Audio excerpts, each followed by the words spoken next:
Welcome back into the Pick and Roll NBA podcast with Jet and Sap, presented by Full Press Coverage.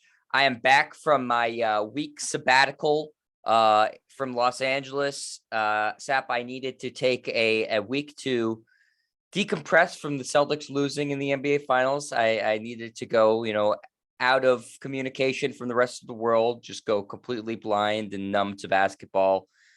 And what I was expecting to do, Sap, was come back today and talk about the NBA draft. Who are the winners? Who are the losers? But Kyrie Irving, that, constant thorn in my side, Sap, he found a way to, again, make sure this show that we do is going to be all about him. And so Kyrie Irving hijacked the entire process of us trying to, do a show talking about recapping the draft, previewing free agency, because yesterday was absolutely one of the craziest Kyrie Irving days in what has been a, career of crazy days, Sap. He was supposed to maybe go to the Lakers. Now he's back with the Nets. There were a million different scenarios. We'll talk about all of them. But Sap, what are your feelings on Kyrie Irving 24 hours after what was a wild day in NBA news? Well, I love watching the player. That's obvious. I think he's one of the most skilled guys I've ever seen. I think he's fascinating off the court because he gives us a ton of content. I mean, I like athletes that are interesting, even though if they're batshit crazy, I find them interesting. And he certainly is. Absolutely. There's no question about that with Kyrie Irving. And I was kind of hoping he was going to work his way to join you in LA, maybe before you left LA a day ago. Maybe you would have seen Kyrie at the airport flying in to become an LA Laker.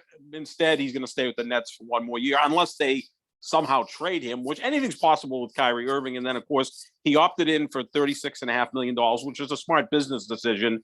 The Nets had basically told him, go ahead and see if you can make a deal with some other team, and nothing worked out. The only way he could have not gone in with the Nets and accepted that player option would have been to sign a $6.5 million mid-level exception with the Lakers, which he wasn't going to do that. I know he doesn't think of himself as like everyone else and motivated by money, but he is like everyone else motivated by money. So he decided to take the safe bet, one more year with Brooklyn, unless they move on from him, and they'll run it back with Kevin Durant, Ben Simmons, and see what they can do if all three of those guys are healthy and invested. But I'm really pissed at Kyrie, Jet, because I was about 80% through a column saying that he was going to end up with the Lakers and how great it would be to, after 5 years being away from LeBron James, that they could reunite and maybe win another title. And after I was, like I say, 80% done, the news came out. So I just hit delete on that potential column. Sap, shame on you for believing that anything with Kyrie is set in stone until it actually happens. And I say that as somebody that firmly believed he was going to re-sign with the Celtics. So in my mind, we were at the Herald at the time. I had my whole radio show planned out for us when Kyrie re-signed, waving it in your face and saying, nana, nana, boo-boo, Sap, you idiot. You were so wrong. This guy is a very loyal person. So he's fooled a lot of people, Sap. So, just you're in the long list of people that Kyrie Irving has fooled and you're upset with the guy. The one guy who seems to just find no wrong in what Kyrie Irving does besides himself is Kevin Durant. Everything you've read throughout this whole process, Kevin Durant's seems like he has Kyrie's back 100%, which to me, Sap, is shocking because when Durant signed in Brooklyn as part of a package deal with Kyrie, we knew they were close, but the intention was he's going to win multiple championships with that team. And the amount of damage that Kyrie has done to that goal, to that end, directly just Kyrie, it's like Kevin Durant can't see it. It's almost like he's hypnotized. I think we've used that wording before, Sap. So there's so many layers to this Kyrie thing, but how do you look at the Durant part of it? Well, Durant, when asked about this a week ago, said he's going to stay out of it, which I think is a pretty good idea. I mean, you don't want players on the same team starting to put out their opinions about what another player should do contractually. I think like Baker Mayfield got involved with this with the Cleveland Browns a year or two ago, and that kind of has a way of tearing apart the locker room, especially in football. Yeah, you don't want to mix business and friendship, I guess, is the idea, right?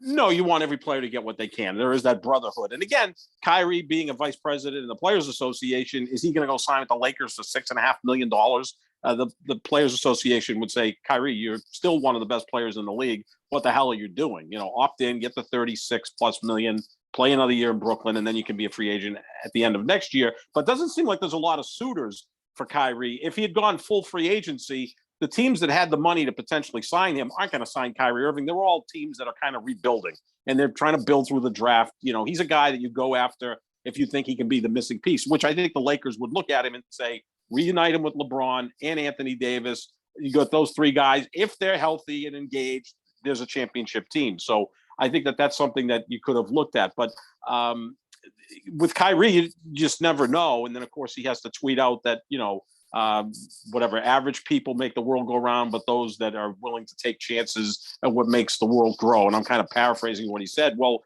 if he really wanted to be different, he could have just gone to the Lakers and tried to win a championship in LA with LeBron. He did what most people would do, take the best offer that was out there.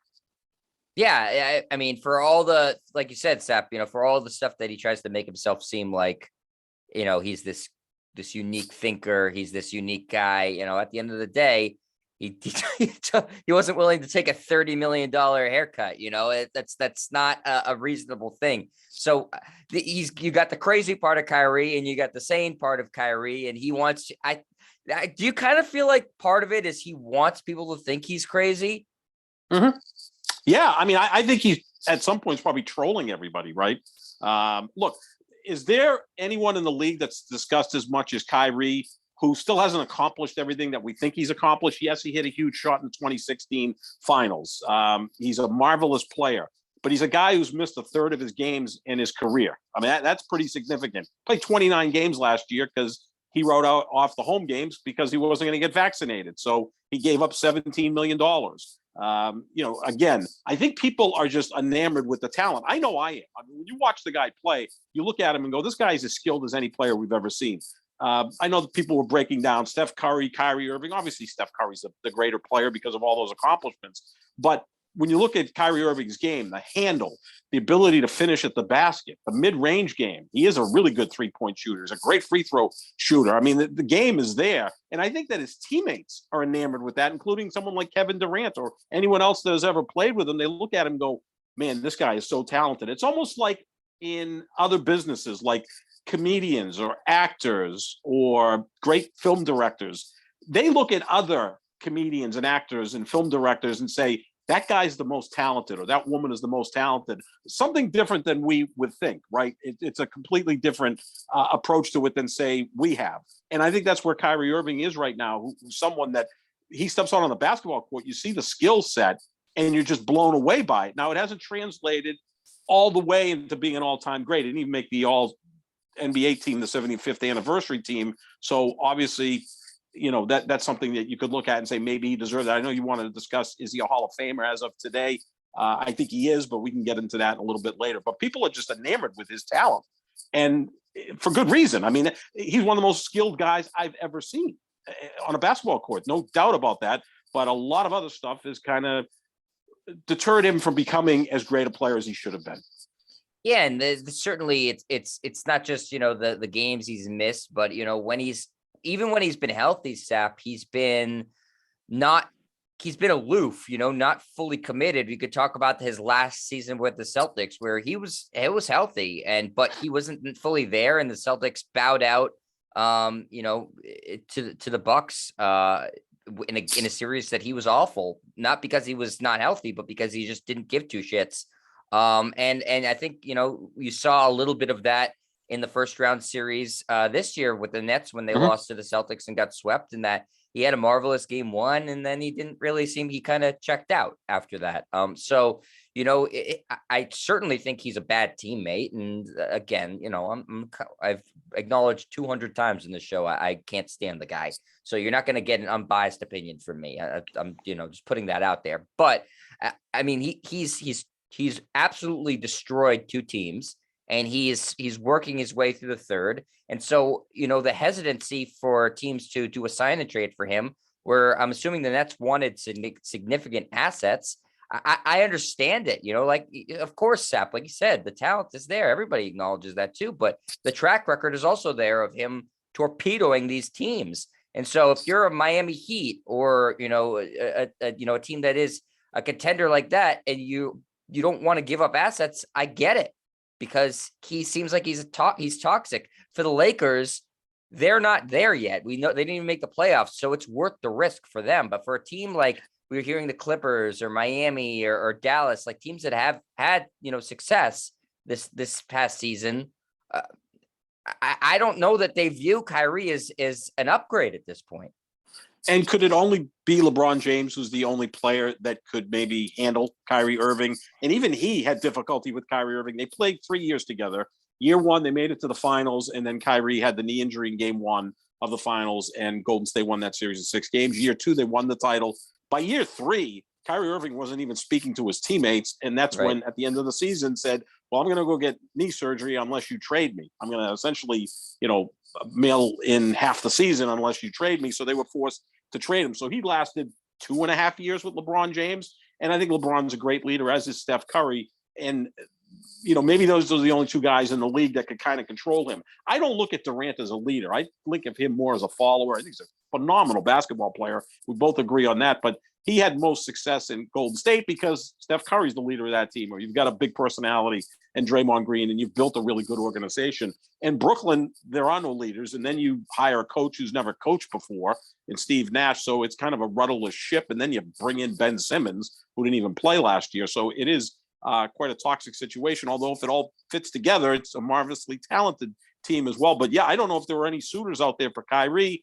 And if there were, the Nets were going to want to get back some assets, and teams weren't willing to do that because he's a wild card, right? I mean, You just don't know with him. He could retire after next year, and you would have given up, 3 firsts and 2 established players to get 1 year of Kyrie Irving, who, by the way, midway through the season may have checked out. He's done that on numerous occasions. Again, he's missed a third of his games in the NBA. I mean, I know there's load management in the NBA, but a third of the games that he was scheduled to play, he's missed. That's a major problem. Sap, a significant amount of those games are games that he punted on and chose, not because he was hurt. The vaccine thing, all those misses, those DNPs were his choice. And the season prior, after the Capitol insurrection, he took 3 weeks off for whatever the hell he did. So that was his choice too. So he's a total flake. So on top of all the other stuff, and you asked me, Sap, is LeBron the only player that could, kind of rein him in and handle him? I don't even think that's the case. I think that if the way the Lakers were looking at it, if I was a Laker fan, the way I would look at it is like, it's almost too much talent to fail. Like, okay, LeBron might not be able to rein him in, but LeBron plus Kyrie plus Anthony Davis, it's like Kyrie could be as crazy as he wants. Like, that's just too much talent for the team to suck. I would think. And, for all the crazy crap that Kyrie has done, not this year, but the year prior, if that Nets team was healthy, they probably won the championship. So, the talent still is going to trump everything on the court, but you got to have a lot of talent for it to work. Like, you can't put Kyrie on a team that's got one other semi-star player like Miami with Jimmy Butler. Like, it's just that's not going to work. You need to have an abundance of talent, in my mind, for the benefits of Kyrie to outweigh the negatives. Yeah, because he may not show up for 2 or 3 weeks, so you still have to play without him, and hopefully you can kind of keep the ship afloat. Then by the time you get to the postseason, is he still interested? Is he worn down? I mean, you talked about the playoff series against the Celtics. He was marvelous in game 1. He had 39 points. He was the best player on the floor. And he kind of mailed it in games 2, 3, and 4, and the Nets got swept by the Celtics.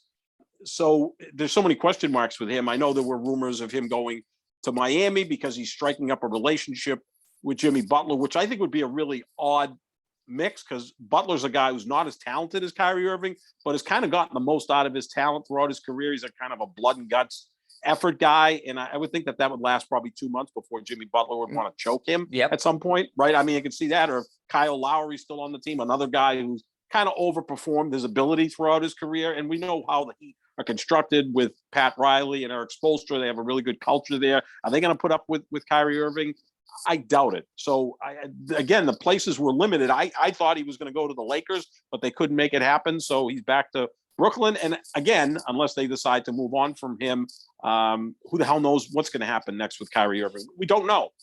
Here's why, Sap, the Lakers couldn't make it happen, because the trade that they had for Russell Westbrook was the trade that I guess they should have had for Kyrie Irving. All the assets they gave up to get Westbrook probably would have worked to secure Kyrie Irving. Don't you think, Sap? Yeah, absolutely. I mean, I threw out there late last year that a perfect trade, which would have been the most fascinating trading league history, would have been Ben Simmons and Kyrie Irving from Brooklyn to LA for Anthony Davis and Russell Westbrook. I mean, obviously, talk about the storylines with that one. Westbrook going back to play with Durant, which I don't know if that would work, because Durant and Westbrook obviously had a falling out back, 5-6 years ago when Durant left Oklahoma City for Golden State. But yeah, you could have given up those assets, the draft picks, KCP, Kyle Kuzma, all of that, which they gave up to get Russell Westbrook. And that would have been enough to get Kyrie Irving, especially a guy going into the final year of his contract if he had just opted into that. And then you work on a new deal. But yeah, they used all those assets to get Russell Westbrook, who, by the way, just re-upped for one more year with the Lakers. What the hell are they going to do with him? I mean, they're stuck with Westbrook for another year, and even an option of swapping him for John Wall is out the door now, because John Wall got bought out by Houston and is going to sign with the Clippers. So even that option's not there.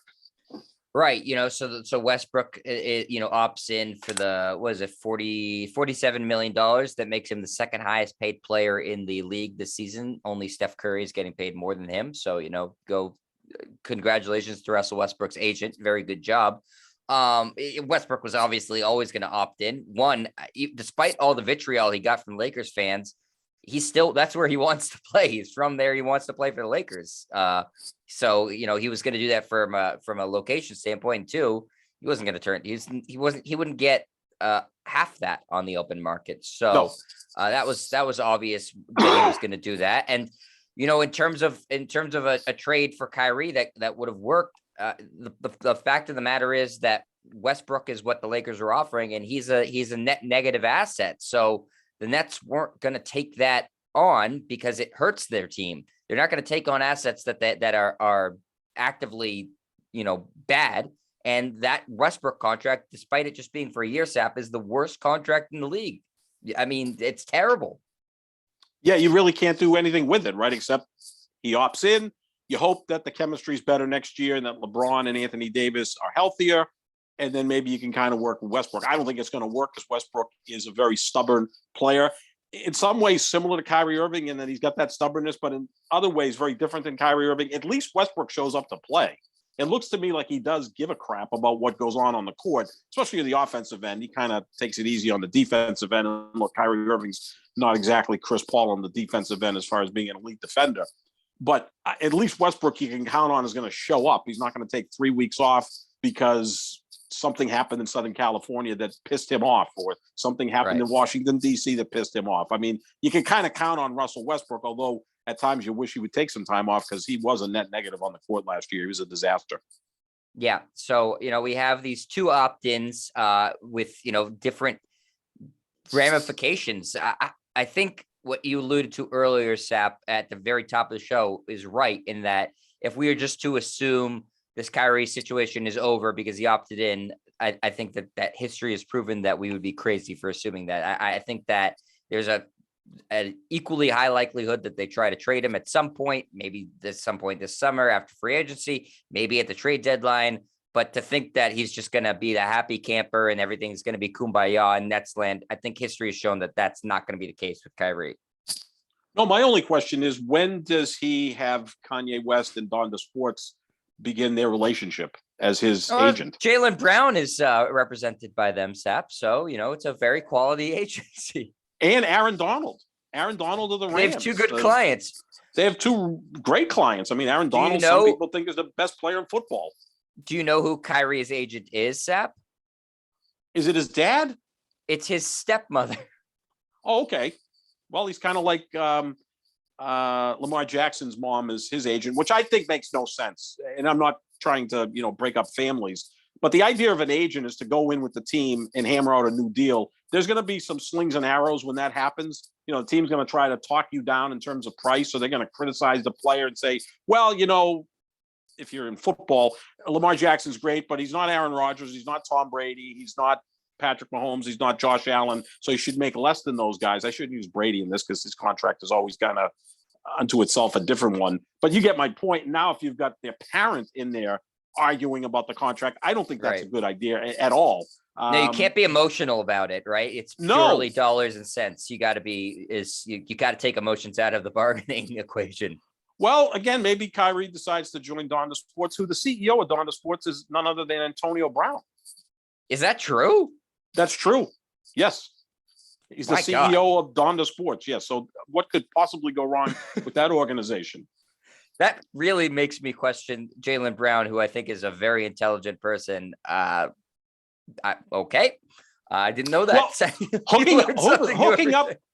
hooking up with Kanye West is not a bad move. I mean, the guy is worth what, $7-8 billion. He's a master marketer. I don't know what Antonio Brown's going to do in that situation if that's the truth, that he is the CEO of Donda Sports. But at least that's what Antonio Brown is saying, that he's the CEO of Donda Sports. I don't know. Maybe, you know, Antonio Brown is off his meds. I'm hoping that it's, you know, Kanye's just lent his name to the thing and is going to collect, you know, the residuals and not actually, you know, in the boardroom advocating for contracts. Because otherwise, you know, between him and Antonio Brown, they're you got two legitimately insane people. I'm trying to argue on your behalf. So how would this scenario be?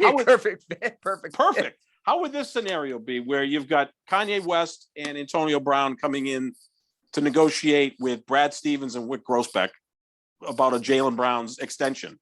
You know, I mean, just picture Brad Stevens, who reminds me of a pilot. He's kind of a square, he eats his vegetables, you know, probably has his clothes in alphabetical order in his closet, you know, very orderly, you know, kind of dull guy. Sitting down with Kanye West and Antonio Brown to negotiate Jaylen Brown's next contract. That would be priceless. They'd have to put that out on reality TV. Antonio Brown hucking his briefcase if things don't go as well. Like, right.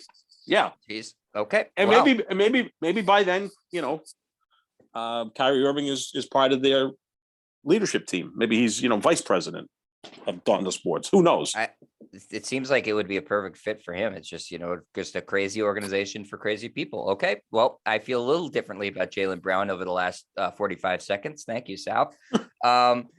So yeah, you know, I don't think this Kyrie situation is over by a long shot. We know that now he is a lame duck, you know, contract status guy because he's a free agent at the end of the year. We know what that has done in the past to what it did to the Celtics, where it was awful the last year he was here. So this next season, I can't see being a successful year, Sap. But you know, the guy is a complete wild card. Trying to predict what he does or how things happen around him is it's a futile effort. The funniest thing I read, Sap, about all of this, though, before we move on, is that Kevin Durant, I read, was upset with the Nets front office because they didn't take the time to get to know Kyrie Irving, which I think is just like laughable. Like Kyrie Irving would be willing to sit down and explain his point of view to these people. And even if he did, like, it would make any sort of logical sense. He wasn't at the home games. Right. So that cuts out half of the opportunities to get to know the guy. I read that. I was like, he didn't show what up for is he work talking for 3 about? weeks. I mean, in January of 2021, he didn't show up for 3 weeks. And then he never came to the home games last year. Like, how the hell can you get to know the guy when he's not there? I mean, Durant's as much a nut as him because we think that Durant is a really bright guy. To come up with that, oh my Lord. I swear, Sap, he's like David Koresh, Kyrie Irving. He is like a cult leader. He's all these people hypnotized. It's wild. But he's not the only player in the NBA. And so there are other things to talk about. We talked a little bit about the Russell Westbrook thing, picking up his option. So, Sap, let me ask you quickly before we talk about another team and another point guard, as I want to talk about John Wall in a second. Russell Westbrook back on the Lakers. What does this Lakers offseason look like? Just really quickly. And can next season possibly be better with Westbrook, LeBron, and Anthony Davis? No. unless they can add some pieces here in free agency. No, I mean, LeBron's going to be a year older. Anthony Davis is going to be another year injured. Russell Westbrook's going to be a year worse. I mean, I don't think Russell Westbrook's going to look in the mirror this morning and say, you know what, I've got to change the way I play for the betterment of the team. You don't think Darvin Ham's the cure-all to everything, Seth? He might help. I mean, because he does have a commanding presence. And again, if you could sell the defensive end, you still got LeBron who can play defense, and you got Anthony Davis. I mean, the key to this is Anthony Davis. If Anthony Davis plays 65, 70 games and plays at a very high level, then all of a sudden I think the Lakers can be a factor, because I think LeBron would get engaged, and now you've got two, top 10 players on your roster. But Russell Westbrook is very difficult to try to fit in there. I'm talking about a square peg in a round hole. It just doesn't work. And what else can you do? I mean, you didn't have anything to go on in the draft. You have no room to really sign free agents. You're going to have to make some moves. You have this deep roster of crap. You bring back some of these guys that didn't even play last year. I don't know what the hell they're going to do. They're a mess right now. But the possibility exists because you have LeBron and Anthony Davis. Again, if healthy and engaged, they can be a factor. But I'm not optimistic. I think it just goes to show, Sap, that when you have these mega deals where you trade a bunch of assets for, a star player like what Westbrook, like the Celtics did years ago with Garnett, and, with the Harden trade, you need to make sure you're banking on the right guy, because if it blows up in your face, it sets you back years and years and years. Like this Westbrook trade has absolutely the window that should have been for LeBron and Anthony Davis. It has made this thing, it's like slam the window shut, because they backed the wrong horse. Because everything they had left in terms of assets, they gave up for a guy who just does not fit for the team, fit well with the team. And so if you're going to trade for a star player, and oftentimes that works out, the team that gets the star player wins the deal, but you need to be damn sure it's the right star player, because teams do give up a considerable amount of players and draft capital. And for the Lakers, not making the playoffs this year, Sep, they had to give up a lottery pick. And so that was from a prior Anthony Davis trade. And I'm not saying that trade was bad, because they obviously won a title out of it, but they don't have a lot of picks for a while. You got to be sure, if you're going to give up a ton, that you're getting a player that is going to be the right fit. You need to make sure you're doing your due diligence and everything like that. And the Lakers just absolutely gutted their organization to bring in Russell Westbrook.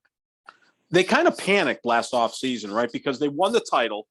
And then the next year, midway through the season, they looked like the best team in basketball. And I think they would have repeated if LeBron doesn't get hurt midway through the season with that, pretty gruesome ankle injury, or if Anthony Davis doesn't get hurt several times, including getting hurt against Phoenix in round one. Let's not forget, in round one, the Lakers were up 2-1, up 10 points late in the second quarter. Anthony Davis gets hurt. Phoenix come back, wins that game, wins the next two games, and moves on to the finals. If Anthony Davis doesn't get hurt against Phoenix, I think the Lakers win that series and probably make it back to the finals, where I think they could beat Giannis and the Bucks, because I think they would match up pretty well against Milwaukee, because they had ample rim protection there with Anthony Davis and some of their other bigs, right? And then you got LeBron with all that experience. And then after that season, instead of saying, well, let's just fine tune, let's tweak it, they went out and blew the whole thing up and got rid of KCP, who was a nice piece on that championship team, and Kyle Kuzma, who was a nice piece on that championship team, and then all these draft picks to get Russell Westbrook, who just never fit in. They kind of panicked. And that and then they can't afford Caruso, who has to leave because they can't pay him. Exactly. Yeah, I mean, give me KCP, Kuzma, and Caruso over Russell Westbrook. It obviously lends you to a deeper team.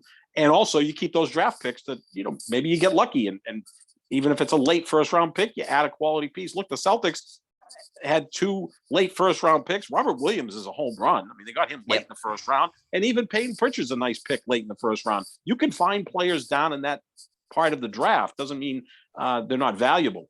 Well, it's not just that, Sep, that you could find players that are useful too, but the Lakers are old and they could have used an injection of youth. And those are your best, little, trade assets and sweeteners to get things, So if they did want to tweak or upgrade in a little place, you need to use draft picks to do that. And nobody wants to be, the Lakers are dangling like 20 picks in 2027, 2029. Like people want to keep their jobs in the NBA. They're not trying to trade for picks that, they would have since been on 3 other jobs at that point until they convey. It doesn't make a GM look really good to say, well, if you just wait until, 2029 when this Lakers picks convey, I'm telling you, I made the right deal. So, those don't have any value. You got to trade something that has inherent value. And so the Lakers have nothing to offer. All they have to offer right now is the appeal of playing basketball in Los Angeles for the Lakers.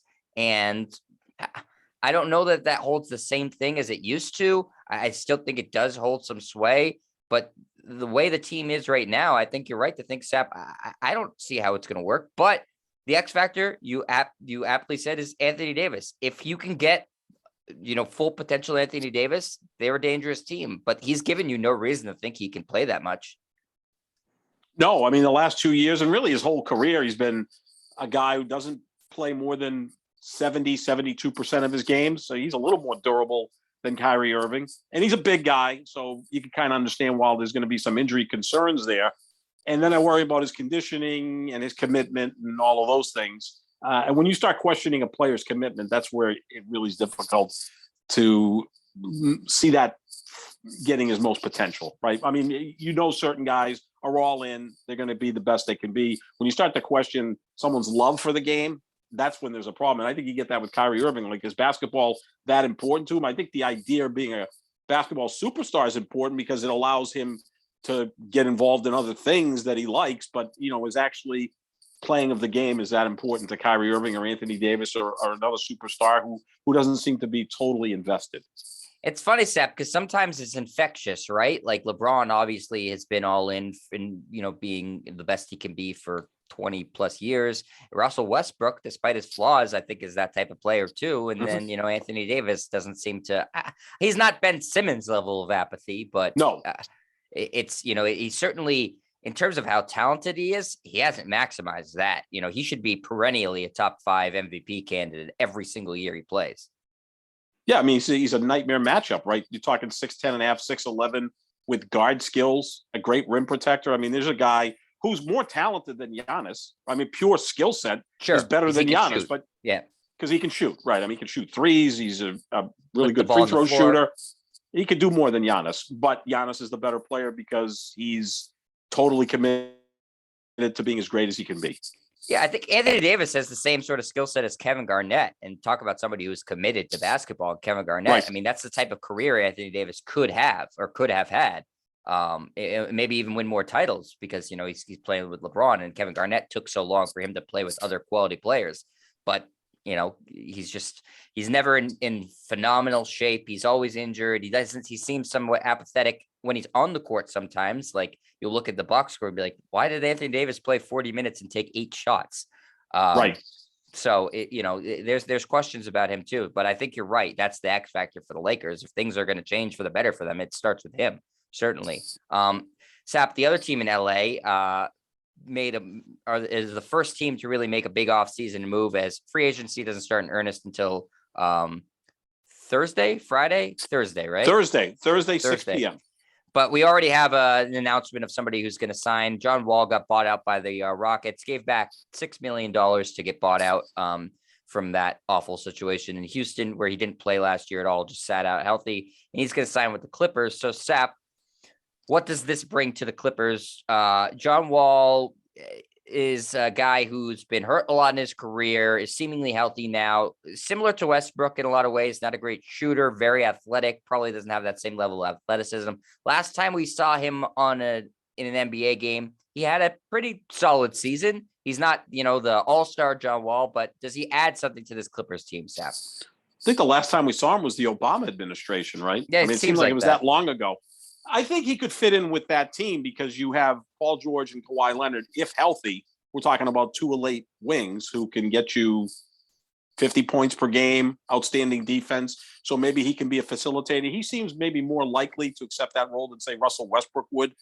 What we've seen with the Lakers in the past season, where he just don't want to be Russell Westbrook. I think it's worth a shot, right? I mean, and Ty Lue's the coach, who I think has done a fantastic job in 2 years with the Clippers. I think he can work out with the Clippers. In fact, I think, and I've seen that they're like the 3rd betting favorite to win the title next year because people are assuming that Kawhi will be back.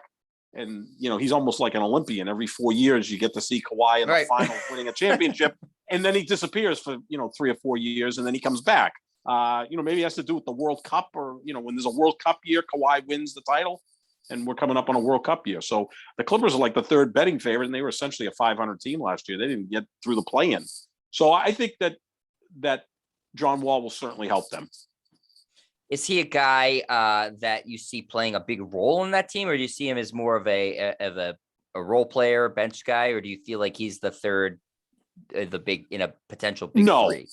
I don't think he'd be part of the big three, but at this point in his career, he's been in the league 12 years, 13 years, gone through those injuries, got to the second round in the playoffs a few years ago when he was with Washington. He probably looks at it, this is an opportunity maybe to win a championship, so he'll accept his role. And, if he's a 24, 26 minutes per game type of guy who can do a multiple of things, because you could still run that offense through Paul George and Kawhi Leonard. They're both really good passers and good facilitators, as well as being elite scorers. So I think the three of them will work well together. I don't see him being like an all-star caliber player, but certainly a high-level role player. Let's call him that. Yeah. So last time we saw him, he averaged just over 20 points a game, 7 assists. So that was, the last time, again, like a year and a half ago. I don't expect him to average anywhere near 20 points a game on that team. I think that a reasonable expectation is 13 to 15, maybe a little bit higher. They don't need him to, unless, players are hurt. But I think that it's tough, Sap, as somebody who relied so much on being a scorer, he's never been like considered a great facilitator. I think, his assist numbers are actually pretty damn good, Sap. He's averaged 9 a game in his career. He's had a couple of years where he averaged over 10, but I think most people think of him as, primary, a scoring guard. So he's going to have to figure out, after not having played for a while and also being a guy who's asked to score 20 points a game, to be a primary facilitator for that team. So I'd have to go back and watch, were his assists in his early days a product of him being, feared because he drive to the basket and then could kick out? Or is he genuinely have good court vision? I don't know. I haven't watched enough of him in a while to be able to make that determination, but I'm assuming that's what the Clippers want him to be. Yeah, I mean, he had an elite scorer in Bradley Beal with him in Washington. Now he's got two guys that could certainly light it up in Paul George and Kawhi Leonard. So I think he's gone to the right place. I thought he might go to the Lakers, but if Westbrook's there, why would you have Westbrook and John Wall there? Some similarities there, older guards that are uber athletic who don't have their athleticism anymore. And again, I think Wall is a guy who will fit in better than say what Russell Westbrook did. I think, in a way, Sep, if Wall fits in really well and the Clippers, have a great season or win a championship, if you're a Laker fan, you would be, beating your head against the wall and saying, why couldn't Westbrook just do these things that we're seeing John Wall do, if that's, if it ends up working, because they do have a similar skill set. And I think that for it to work with the Lakers, all it would really require is just a tweak for Westbrook to play a different type of game that I think he's capable of doing, but just refuses to do. Exactly. Yeah, it's being self-aware. And Westbrook's not very self-aware. We don't know as much about John Wall. He played in Washington, and then his career got derailed with the injuries, and he kind of was forgotten about, where Westbrook has a massive brand. Yeah, he won an MVP, averaged a triple-double for 4 out of 5 years. He's got the great big personality. And Wall has a great personality too, but we don't know as much about Wall in terms of that personality. So I think he's more apt to fit in more than Westbrook. Yeah, Westbrook, if he was more self-aware, could say, well, I've got LeBron James. I know he's going to have to handle the ball quite a bit. I've got Anthony Davis. Like, this should work. We thought what Russell Westbrook was going to do last year was fill in the gaps when LeBron rested or Anthony Davis was injured and win you some regular season games so that you'd be a higher seed. Well, they didn't even make the play-in tournament. Right. Yeah. So we'll see how it affects the Clippers. The Clippers are obviously, it's going to be a matter of health, and with Paul George and Kawhi and now John Wall, if you're betting on their health, you're betting on a long shot, because those guys all have a history of injuries. So we'll see what goes on with the Clippers. Sap, other free agent news was the Suns offer, the qualifying offer to DeAndre Ayton, making him a restricted free agent. So that gives them the right to match any sort of contract. A lot of people expect him to go. I imagine this is just a procedural move for the Suns to, if somebody lowballs DeAndre Ayton and he takes it, to match that and sort of have him on a great contract. But I think what's going to end up happening is that a team is either going to clear cap space, or a team like the Pistons, who already has cap space, is just going to sign him to close to a max contract, and the Suns will just say, go on your merry way. Yeah, it seems to have fallen apart there with he and Monty Williams, which is unfortunate because I think Ayton's been a nice player for them. Not a great player. I mean, he was the starting center and played pretty well in the finals against Milwaukee last year, although he didn't really step up because Giannis dominated and Ayton wasn't really able to push back against him. He's a good player.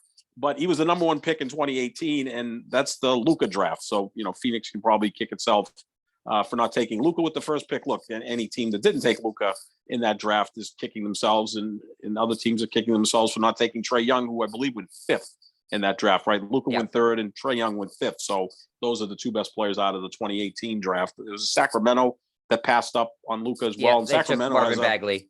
Yeah, Sacramento has a way of passing up future Hall of Famers. They're really good at that. But I think that if Ayton goes to Detroit, they could be an interesting team because I thought they had a good draft night. And, they're making some nice moves as well. But, it just appears that Ayton's gone in Phoenix, and we'll see what Phoenix does going forward, because this is a team that won 64 games last year, looked like the title favorites, and then lose in the second round against Dallas. And if they lose Ayton, they're going to have to address that loss, obviously.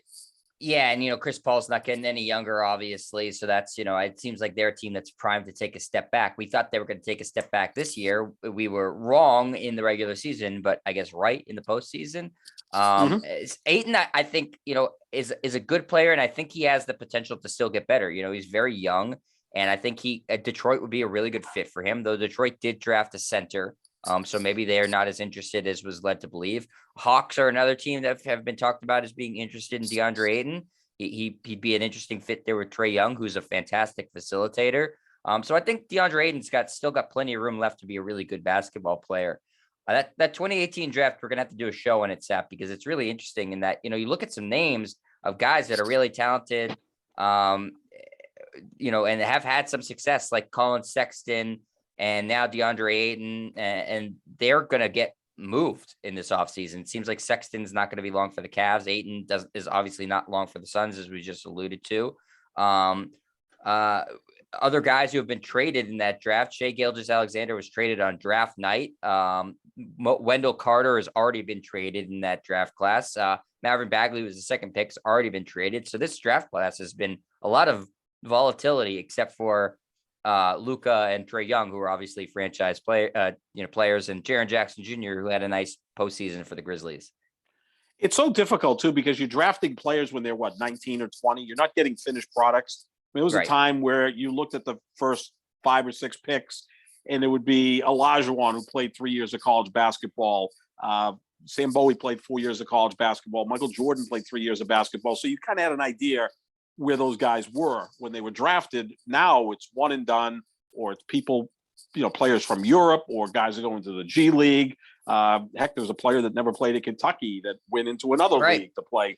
So you don't know. So you have to see exactly what it's risky at this point. So after 3 or 4 years, you make the determination that we're gonna have to move on from this player because we don't really think we can pay him what the contract is worth, or what the level of his performance is worth. So we'll move on. It's very, very difficult. That's why you look at the Celtics. They had the 3rd pick in 2016, the 3rd pick in 2017. They nailed both of them. Give Danny Ainge credit for that, getting Jaylen Brown in 2016 and Jason Tatum in 2017. He nailed those picks, because I make a case that certainly Tatum is the best player in the 2017 draft. I can make a case that Jaylen Brown's the best player in the 2016 draft.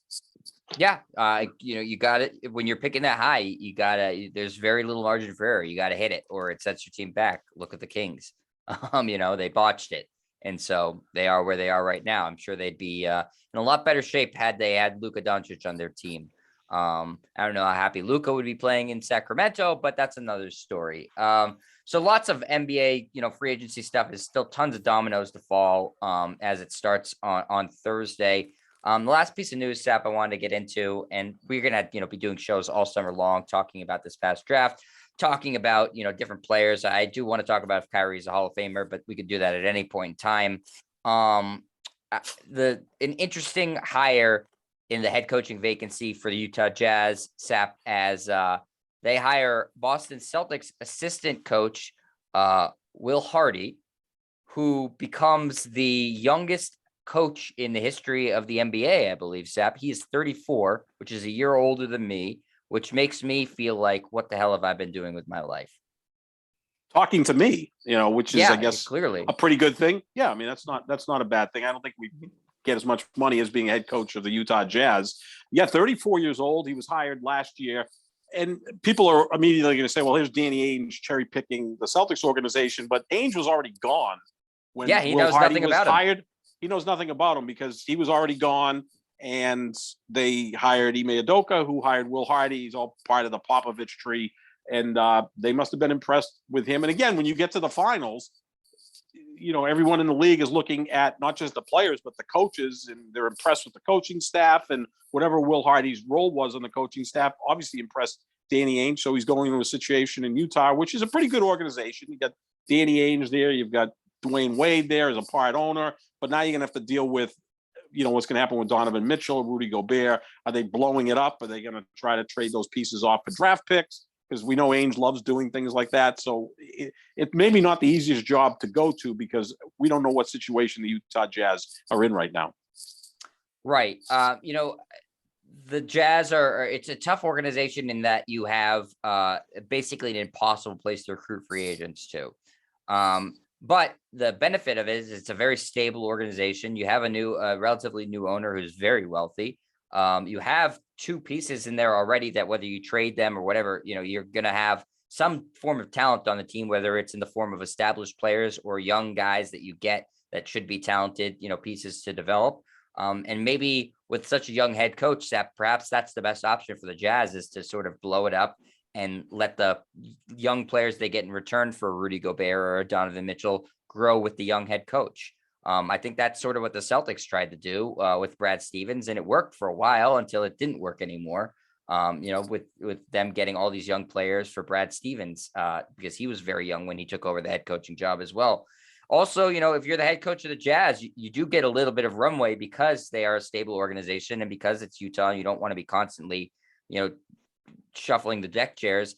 Jerry Sloan obviously was there forever, coached 1,800 games for them. Ty Corbin wasn't there for that long, but they still gave him 258 games to coach. And Quinn Snyder coached 636, and they would have gladly kept him had he not stepped down. So they're not a team that's gonna just, if we have one bad season, fire you, which I think is something that you want as a head coach to say, okay, I want some time, especially for first time head coach, right, to learn on the job, because it's not going to all go perfectly from the get go. So if I'm Will Hardy, it's certainly a good place to land, I think.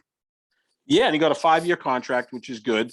If it doesn't work out, then maybe he goes back to being an assistant coach and then gets another chance to be a head coach. But I know he's pretty well thought of, and especially at that age to get that job is very, very impressive. But that's a pretty stable organization. Again, as you said, a rich owner. Even they're always kind of there.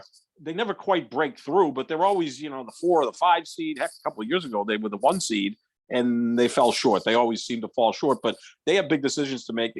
More pointedly, Danny Ainge has big decisions to make when it comes to Gobert and Donovan Mitchell. They may move on from both, or at least one of them, and see what they can get back in return and go from there. Yeah, and I think, for the Jazz, being that they're a small market team, they have the ability to sort of sell something to their fan base. If they blow it up, sell something to their fan base and saying, listen, we're building something for the future. So they got a loyal established fan base. They're the only team in town. It's not New York or Boston where, you need to win right away. So it gives the front office and it gives the head coach a longer runway. But they do have big decisions to make. We know that Gobert and Donovan Mitchell don't get along well. And we know that pairing isn't going to lead to a championship. So I'd expect it to be a very fascinating offseason for the Jazz. And this is just the start of it. Yeah, without question. it's a really difficult time for them to figure out what they're going to do with their two top players. And we know Ainge will make moves until later when he won't make moves when it's the trade deadline and the team needs some help, but he won't make a move at the trade deadline because he can't live with losing a trade, but losing a trade that may help in the long run. I mean, that was kind of his weakness as an executive, but he's well respected out there. He's one of their favorite sons because he played at BYU. He's kind of a legend in Utah. Yeah. So, they'll give him some extra time to build something there with the Jazz. I think the most logical trade, and I heard this one talked about for a little bit, Sap, is if they were going to swap Gobert for Ben Simmons. I feel like that would work for both teams. I could see that. Yeah. Now you got Gobert with Durant and Kyrie. You've got the rim protector, more of a defensive guy. I think he's overrated as a defensive player, but, work with me on that. And Simmons goes out to Utah where there's no pressure. I mean, right. Simmons went from Philadelphia to New York. And I know Brooklyn's not the Knicks, but heck, if you're playing with Kyrie Irving and Kevin Durant, there's pressure because, it's a very viable and visible franchise. That might be a perfect place for Ben Simmons to go to Utah, where it's kind of a laid back atmosphere, although their fans can be a little bit nutty, but more so against the opposition than their own home team. Right. Just an initial salvo in terms of our trade speculation, Sap, for this offseason. And again, we're going to have a ton of shows this offseason reacting to everything. We'll be back later this week. We're going to have some good guests lined up this offseason too. So we'll make sure to tease all of that. And Sap, I know that you're going to be writing plenty of columns this offseason too. Hopefully they don't get interrupted by craziness again. Yeah, no, we got to call him up on, LeBron potentially being the owner of a Las Vegas expansion team and how we put together this dream team. And again, it was just pure fantasy because the first player he selected would be Michael Jordan, which again, Michael Jordan playing for LeBron James would make Skip Bayless's head explode. But, I had some fun with that. And also writing a column, which will be posted soon, on the potential of Boston hosting All-Star Weekend. The last time Boston hosted the All-Star game was 1964, 3 weeks before the Beatles made their U.S. debut on the Ed Sullivan Show. That's how long ago it happened. It was a good All-Star game. It was really a quality game. Everybody remembers it very well. Yes, exactly. Sure, Bill Russell won. Yeah, probably. I just figure he won, and he won everything. So why wouldn't he win that? Right. So make sure you're checking out our social medias all summer long. At John Sapp 25, at Jet Stryer. Again, we're going to have really good guests lined up too this offseason and talking about everything that happens. And we'll get some draft reaction next too. We needed to talk about this Kyrie stuff because he is my favorite punching bag. That's going to do it for us here at the Pick and Roll NBA podcast with Jet and Sapp. Thank you to Full Press Coverage. And we will be back later this week with a new edition of the podcast with NBA free agency about to start. Exciting times. We'll talk to everybody later. See ya.